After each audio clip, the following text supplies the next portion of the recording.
Hey, it's Mindy with Astrology by Love, here for Capricorn Sun and Capricorn Rising's horoscope for May 2025. We are starting this off at the new moon on April 27th in the sign of Taurus and going to the new moon in the sign of Gemini on May 26th. I appreciate you hanging out with me today. Please like and subscribe. I've got some discount codes and pretty cool links down below in the description box. Let's go ahead, jump in, and get started. So Capricorn, this new moon is in your 5th house. This is creative projects, passion projects, kiddos. It is frustrated a little bit by the power struggle between Mars and Pluto that just occurred the day before. This is still a beautiful new moon. So there's going to be an impulse to start something new in that area of passion, creativity, fun, and kiddos. This is still a beautiful moon. So enjoy that. That is on April 27th. Then on April 30th, Venus moves into the sign of Aries.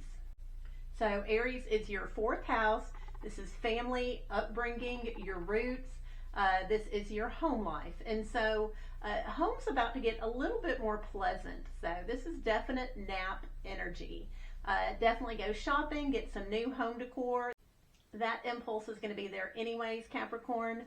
This energy of Venus and Aries, which will be beautifying and relaxing and just making your home more enjoyable, will be there for the rest of the month. Then on May 2nd, Venus comes in contact with Neptune. This is also in your 4th house, home, family, upbringing. Neptune has recently moved in, and your home life has become a little bit softer, a little bit more mystical, perhaps a little bit confusing, but there's a new sensitivity there, and Venus is bringing her blessings of fun and enjoyment to it. This would be a beautiful day to pray with the family, Capricorn. So that is on May 2nd. Then on May 4th, Pluto goes retrograde. So Pluto has recently entered your 2nd house. This is finances, this is family values. Pluto likes to get to the raw, ugly bottom of the truth. Not very graceful, doesn't really care about manners, just wants brutal honesty. Why are things the way they are with your finances, with your family values? When Pluto goes retrograde, it works a little bit better. It's able to get a little bit deeper down to that raw underbelly that we like to hide and protect. And so truths about your finances and your family values may be bubbling to the surface on May 4th. That energy of Pluto retrograde is there for the rest of the month, Capricorn. Then on May 5th, Mercury is sextiling Jupiter. So Mercury is in that 4th house, family, home life. Communication has been a little bit easier in your family and in your home. Your mind has definitely been on your home lately. And the sextile to Jupiter, Jupiter's in your 6th house. This is daily routines, health routines. You have had a never-ending to-do list going on. And something about communication in that home life is triggering that never-ending to-do list. That's a very quick-moving energy, but that is on May 5th. Then on May 6th, Venus in that 4th house of family and home sextiles Pluto in the house of finances and family values. So something about money being spent in the home, fun being had in the home. Maybe you bought a little bit too much home decor items, but it is making a connection to Pluto in that 2nd house. So this fun, enjoyment, this nap time in the home is causing you to look a little bit deeper and further into your finances. That's a quick moving energy, and that is on May 6th. Then on May 10th, Mercury moves into the sign of Taurus. This is your passion projects, your kiddos. Communication with the kiddos may become a little bit easier. This may be taking those kiddos on short trips here and there. Your mind may be on those passion projects, being creative with the kids.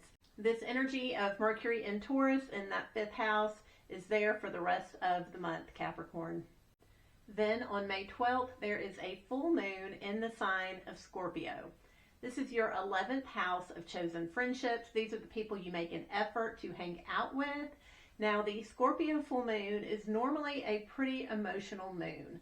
All those repressed emotions that we have that we don't want to think about, we don't want to talk about, tend to bubble up to the surface under this moon. And so this moon a lot of times can be a tearjerker on its own. But also on May 12th, Mercury, which is in that fifth house of kiddos and passion projects, squares Pluto in that second house of finances and family values.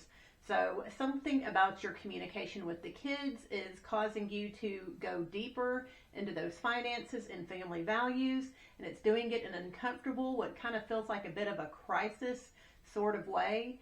This is definitely an ugly cry sort of moon. So just be prepared for it. Have your journal, have your pen, get a box of tissues, just kind of process it that day. That is a quick moving energy. We'll be through by the 13th or the 14th, but that full moon is on May 12th, Capricorn. Then on the 17th, the sun comes in contact with Uranus in Taurus in that fifth house of kiddos and passion projects.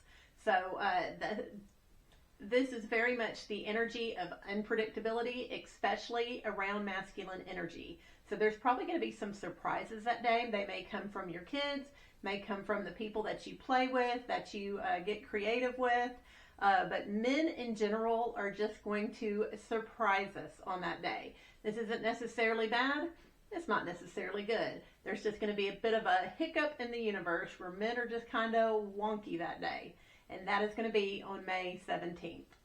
Then on May 18th, Mercury in that fifth house, that's communication with the kiddos, mind on passion projects, squares Mars in your eighth house. So the eighth house is your partner's finances. It's the secrets y'all keep together. These are bed pleasures.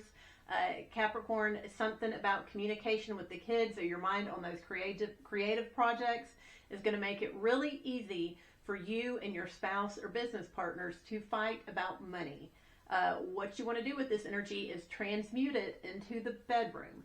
Don't fight about it, just get naked and jump in. That's the best use of this energy. Also, when Mercury is squaring Mars, it's a little bit easier to be tired, to be triggered, and that's everyone in the world is feeling this energy. So just be mindful of that day. That is on May 18th. Then on May 20th, the Sun sextiles Saturn right before the Sun moves into the sign of Gemini.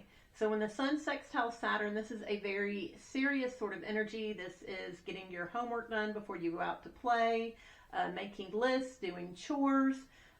We just feel compelled to work. And so the Sun is in that fifth house of creative projects and kiddos. It's sextiling Saturn in your third house of community, siblings. There's been some sort of serious vibe around the neighborhood these past few years. That's not normal. There may be some distance between you and your siblings, but something about the Sun having that spotlight in the fifth house is triggering that serious vibe in the neighborhood around the siblings. That's a fast-moving energy. Then the Sun moves into Gemini. This is your sixth house, daily routines, health routines, and this is part of your yearly cycle. You're probably going on a little bit more walks, paying a little bit more of attention to your diet. That's just, once again, part of the yearly cycle, and that energy will be there the rest of Gemini season. Then on May 22nd, it's a good day. So Venus is trining Mars.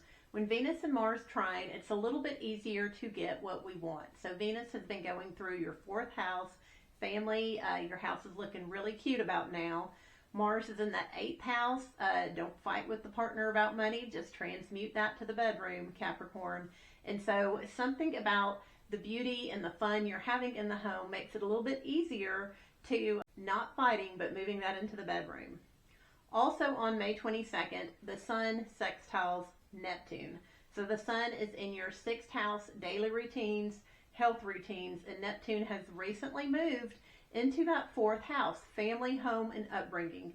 So something about masculine energy in your life is causing you to be a little bit more sensitive at home.